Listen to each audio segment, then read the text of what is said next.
Olá, começa agora o Boletim SBPC.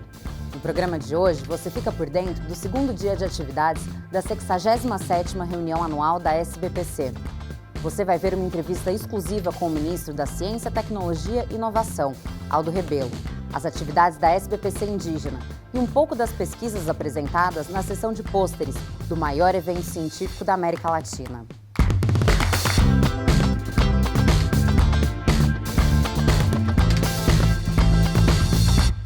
Durante toda essa semana, a SBPC Indígena promove um diálogo com os conhecimentos tradicionais dos povos do Brasil. A Tenda Indígena reúne a maior parte das atividades da programação, com oficinas culturais, mesas redondas e conferências.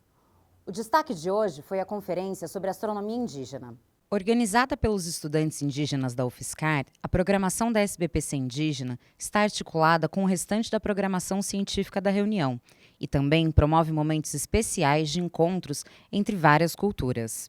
Na manhã desta terça-feira, o professor Valmir Cardoso apresentou uma conferência sobre astronomia indígena e falou da sua pesquisa com os indígenas do povo tucano do Alto do Rio Negro e suas relações com o céu.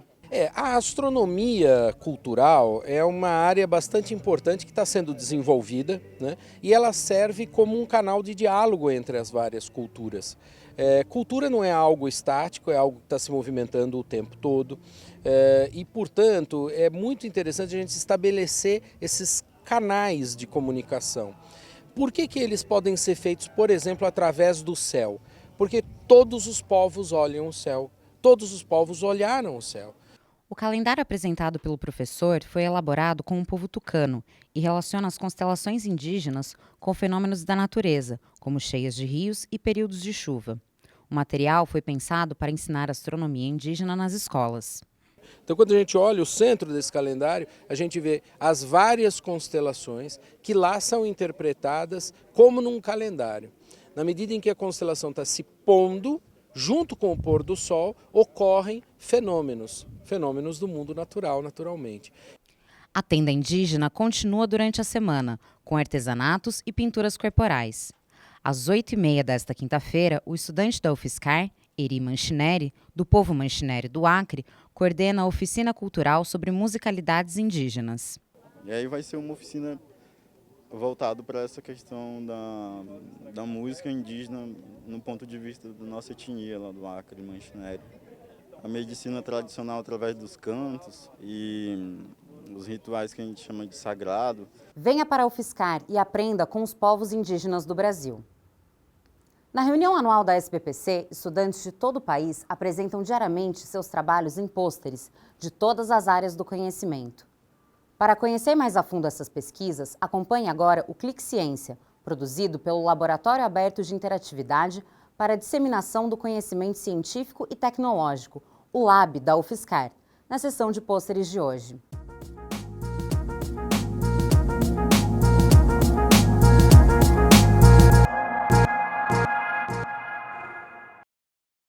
Boa tarde, sou Joselice Silva, sou estudante do 7º período de Ciências Biológicas Licenciatura da Universidade Estadual do Maranhão, Polo Caxias, e o meu trabalho é intitulado com Diversidade dos Visitantes Florais de Turner SP no campus da Universidade Estadual de Caxias, Maranhão, Brasil. O nosso trabalho ele tem como foco principal fazer um levantamento das espécies insectas que visitam essas flores, que é a Turner SP. No nosso trabalho a gente encontrou como visitantes os Hymenoptera, os Coleópteras, as Hemípteras, Díptera, Ortóptera e Lepidóptera. O que são isso? Essas são ordens insectas que a gente encontrou dentro do nosso campo. A gente classificou esses visitantes como possíveis polinizadores e também insetos pilhadores e também a frequência desses visitantes. Aqui nesse gráfico vocês podem ver por horário e também a quantidade de visitantes que a gente teve. Das 7 horas até as 7h45, um exemplo, a gente teve 5 espécimes de possíveis polinizadores da Turner SP. Como vocês podem ver aqui nessa imagem, a gente tem a imagem dos Hymenoptera, na segunda imagem a gente tem a Hemíptera, na terceira imagem o Coleóptera e na última imagem a gente também tem a Lepidóptera, que é borboletas e mariposas.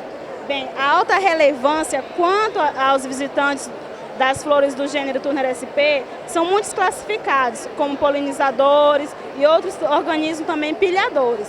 E a presença da Turner sp nesses ambientes pode fornecer forte enriquecimento de alimento para essas espécies, ou seja, por que esses polinizadores e esses possíveis polinizadores estão fazendo atrás da Turner sp? Porque a Turner sp ela é rica em alimento para essas espécies e é em busca disso que esses insetos estão indo até aos jardins dos campos da nossa universidade.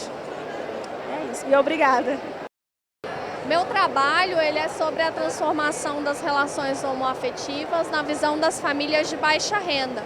O intuito é saber qual a opinião dos membros do grupo familiar de baixa renda que moram em regiões da periferia do Distrito Federal a respeito das relações homoafetivas, pois à medida que essas relações se impõem, precisa-se de transformações no universo do direito.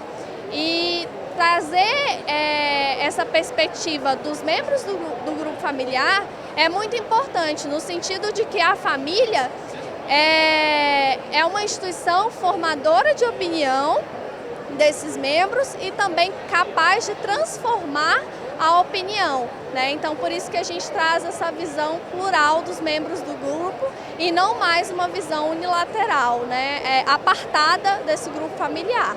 A pesquisa traz resultados parciais, né? Uma das perguntas principais é se essas pessoas têm conhecimento do que significa homoafetividade.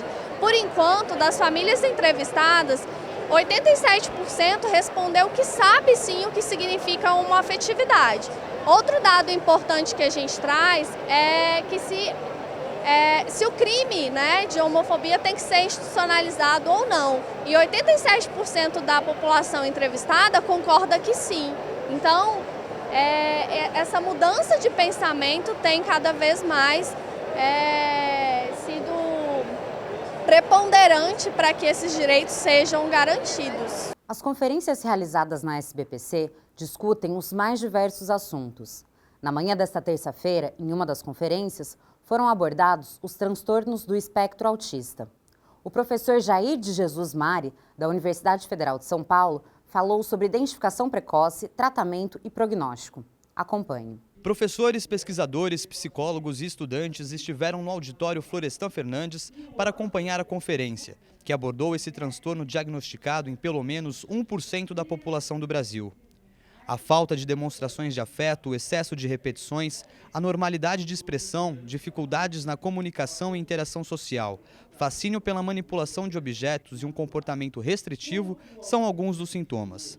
Porém, apesar desses sintomas estarem bem definidos, segundo o professor Jair Mari, ainda há uma falta de preparo na identificação precoce do transtorno, tanto por parte dos profissionais da saúde quanto da própria família. Mas ainda, como nós temos poucos profissionais bem preparados, então, muito possivelmente essas crianças não estão sendo identificadas.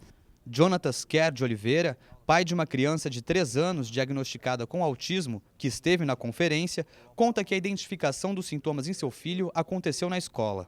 Foi uma situação única, a escola começou a chamar atenção, os profissionais estavam ali, começaram a perceber que meu filho não olhava muito, chamava, não respondia, né, aquela coisa, não brincava muito com os brinquedos, né, pegava um carrinho, não fazia nenhum movimento, não tinha nenhum tipo de brincadeira com imaginação, né, aquela coisa assim, é muito de ficar só olhando para o brinquedo, sem interação, sem contato visual direto com as pessoas. As causas do autismo, que atinge mais meninos, ainda são desconhecidas, mas acredita-se que uma combinação de fatores, como problemas genéticos e agentes externos, como a poluição do ar, possam causá-lo.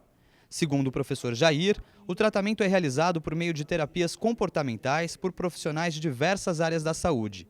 Remédios são usados apenas para controlar sintomas como insônia, hiperatividade, impulsividade, epilepsia, dentre outros. Essa terapia comportamental ela vai auxiliar no cuidado da criança, não é? De você saber se relacionar, de você estimular, por exemplo, a criança a melhorar o contato social, melhorar o contato visual, ensinar a criança a brincar de uma forma diferente.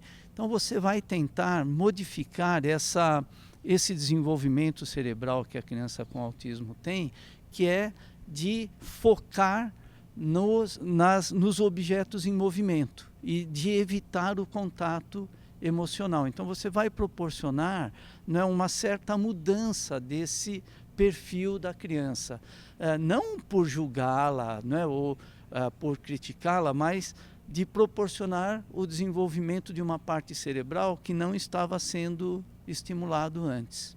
Segundo o professor, o suporte emocional à família de um autista também é fundamental no tratamento para que se crie um ambiente de apoio favorável. Jonatas lembra que receber o diagnóstico de seu filho foi um momento bem difícil. Não é fácil, né? A família olhar e falar, bom, meu filho vai carregar esse estigma daqui em diante, vai carregar essa marca e a gente não sabe como vai ser o futuro dele, né? Não sabe como que vai ser, né? Quando ele crescer, quem vai cuidar dele, né? Se ele não levar uma vida normal, como que vai ser isso, né? Então, para a família é muito difícil. A realidade para adultos que são autistas também não é fácil. Segundo o especialista, como muitas vezes não há o diagnóstico correto, isso acaba prejudicando o tratamento. No Brasil, a situação para essa faixa etária fica ainda mais complicada por não existirem serviços especializados de atendimento. A notícia animadora é que no futuro, com o avanço do tratamento, deva existir uma mudança no prognóstico. Na UFSCar, há diversas frentes de pesquisa sobre o autismo. A professora Deise das Graças de Souza, docente do Departamento de Psicologia da UFSCar, conta que na universidade, além das pesquisas, há serviço de atendimento e capacitação de recursos humanos. No Centro de Educação em Ciências Humanas, por exemplo, nós temos um programa de pós-graduação em Educação Especial, que é um programa já consolidado na instituição, tem mais de 30 anos. Junto do Departamento de Psicologia e vinculado aos dois programas, existe um trabalho de capacitação aí mais amplo para profissionais que estão trabalhando já e que estão interessados em atender essa população que vem atendendo. Muito importante para se salientar é que a pesquisa é fundamental. Sem o conhecimento científico sólido, não adianta ficar querendo capacitar só com aquilo que as pessoas acham ou pensam. Então, a fundamentação científica é importante. Nesses dois cursos, eu tenho certeza que a fundamentação vem como uma base muito sólida para os profissionais que estão procurando. Isso é uma coisa que é bem importante. Para saber mais sobre as pesquisas referentes ao autismo na UFSCar, acesse o site do Laboratório de Aprendizagem Humana Multimídia, Interativa e Ensino Informatizado. O ministro da Ciência, Tecnologia e Inovação, Aldo Rebelo, concedeu uma entrevista exclusiva à jornalista Mariana Pezzo. O ministro falou sobre a relevância da reunião anual da SBPC no atual momento histórico da ciência e tecnologia no Brasil. O ministro também falou sobre os desafios relacionados à inovação tecnológica, os 30 anos do Ministério da Ciência, Tecnologia e Inovação e sobre a pesquisa de percepção pública da ciência no Brasil, cujos resultados foram recentemente divulgados. É o que você acompanha agora. Hoje, no estúdio da 67ª reunião anual da SBPC, nosso convidado muito especial é o ministro de Ciência, Tecnologia e Inovação, Aldo Rebelo. Muito bom dia, ministro. Bom dia. Para a gente começar nesse segundo dia da reunião anual, eu gostaria de falar que o senhor falasse justamente sobre a reunião, a relevância dela, a realização desse encontro em 2015, considerando o momento histórico que vive o Brasil e a ciência, tecnologia e inovação brasileiras. A SBPC sempre cumpriu um papel importante de representação da comunidade, de cientistas e pesquisadores, de formuladora de uma plataforma, de um programa para a ciência e para a pesquisa no Brasil, ou seja, de apresentar aos governos a opinião da comunidade científica sobre as políticas públicas para a área de ciência e pesquisa. E também cumpre um papel relevante de promover, de valorizar socialmente a atividade científica, reunindo estudantes, jornalistas, políticos para discutir a ciência no Brasil. E acho que nesse 67º Congresso, a SBPC reafirma essa vocação, reafirma esse compromisso, discutindo, no caso, com o Ministério da Ciência e Tecnologia e Inovação, as políticas públicas, o momento, inclusive, que nós atravessamos de ajuste, como ele pode proteger a atividade de pesquisa no Brasil. Então é cada vez mais relevante o papel que a SBPC cumpre em nosso país. Nessa edição aqui na UFSCar acontece pela primeira vez a SBPC Inovação. Gostaria que o senhor falasse, na visão do senhor, qual é o papel da inovação, particularmente considerando a aproximação, a reflexão sobre ciência junto com o desenvolvimento brasileiro, social e econômico brasileiro, e em relação ao fomento a um ambiente favorável à inovação, quais são os maiores desafios para o governo, mas também para as universidades e para a indústria brasileira? Eu creio que São Carlos, a cidade, expressa bem o que nós idealizamos para a convivência entre ciência e a atividade econômica. A cidade dispõe de duas grandes e importantes universidades, a própria Universidade Federal de São Carlos e o campus da USP, da Universidade de São Paulo. As duas universidades propiciaram o surgimento de indústrias inovadoras. Nós temos aqui um polo industrial de alta tecnologia.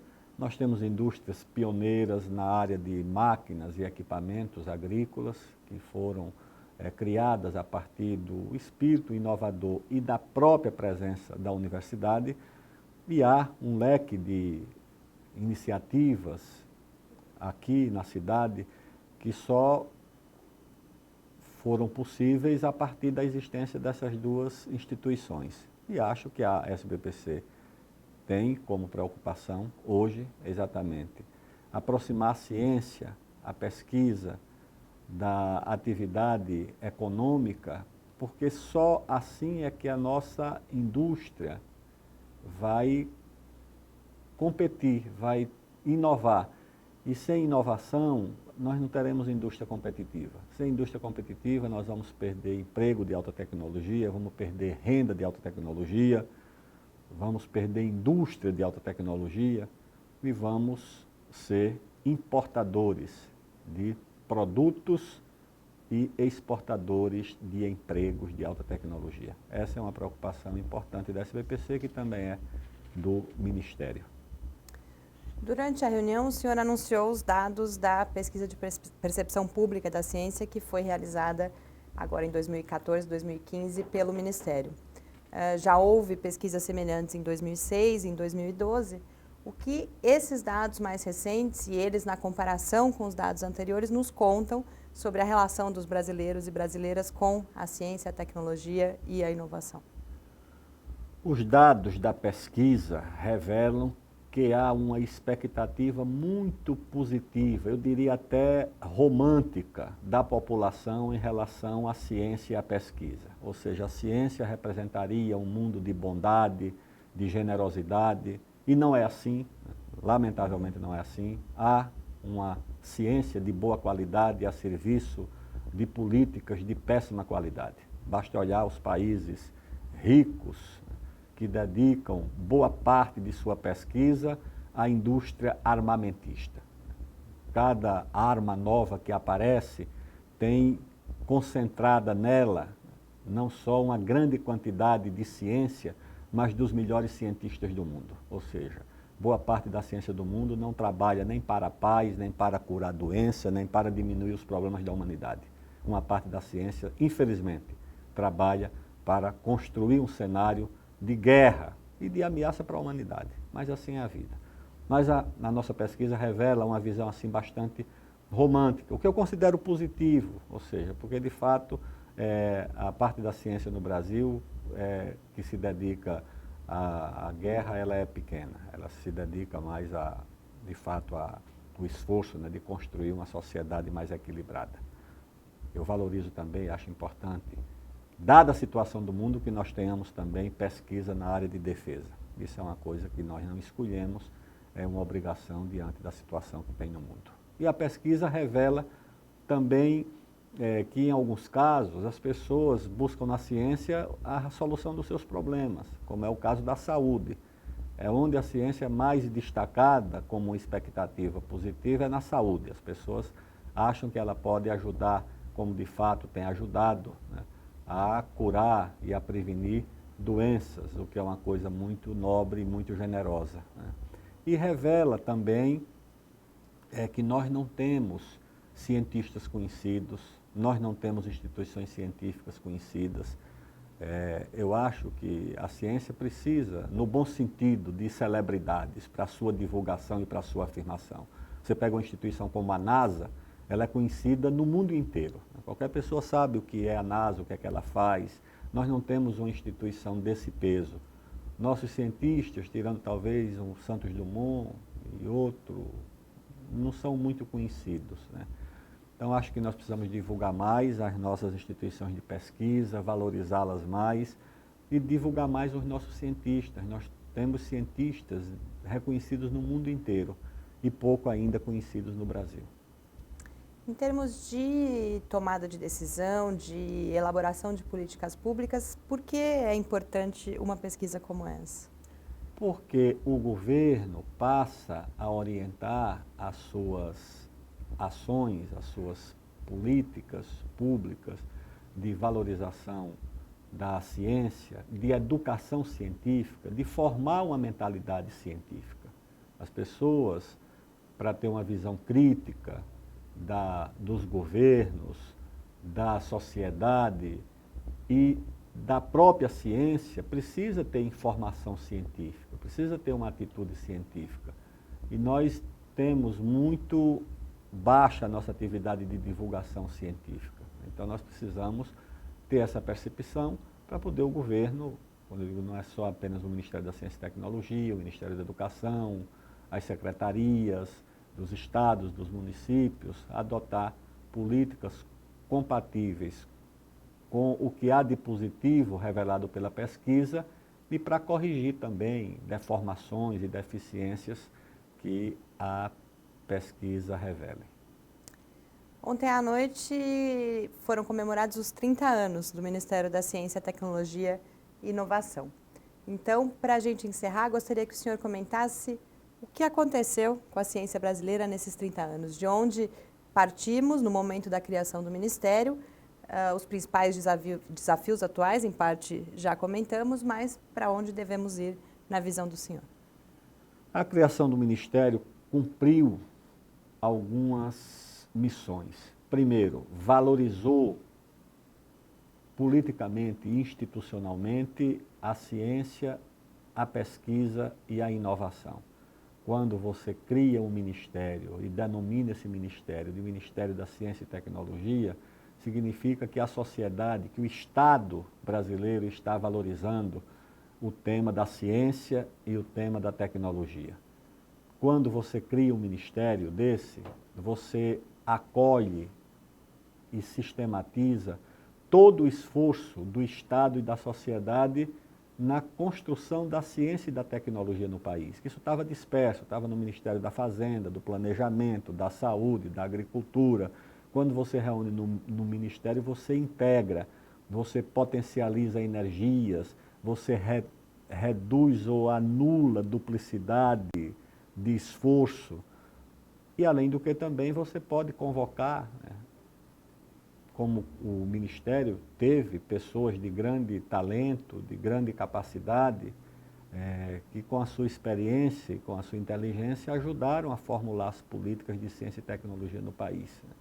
E é preciso também fazer justiça e reconhecer o mérito do presidente Sarney, que foi ele que criou esse ministério e nomeou, inclusive, como o primeiro ministro da Ciência e Tecnologia, um homem de grande talento e que era adversário dele lá no Maranhão. Ou seja, mostrou que teve a grandeza também de separar as disputas políticas locais da necessidade de ter no Ministério um grande brasileiro, que foi o ministro Renato Acha, que foi o primeiro ministro da Ciência e Tecnologia, logo depois da criação do Ministério. E acho que o Ministério cumpre essa função e deve ser cada vez mais valorizado, porque isso é também valorizar a ciência, a tecnologia e o esforço de inovação do país.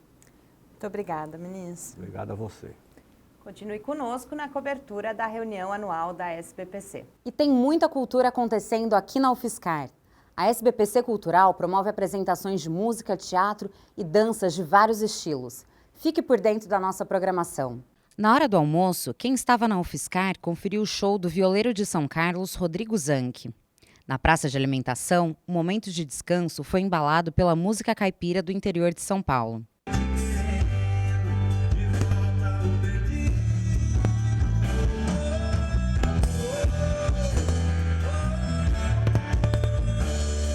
Na quarta-feira, a programação continua com apresentações de dança flamenca na hora do almoço e danças brasileiras a partir das 17h30 no palco da SBPC Cultural. A programação da 67ª reunião anual da SBPC segue até o próximo sábado. Venha conhecer a busca de anterioridade no estande da UFSCar na Expotec. A busca é uma etapa fundamental no processo de proteção à propriedade intelectual, já que permite identificar o estado da arte no campo de aplicação do invento. O levantamento nas bases de dados verifica a originalidade da criação. A programação completa da SBPC está disponível em sbpc.ufscar.br. Até amanhã!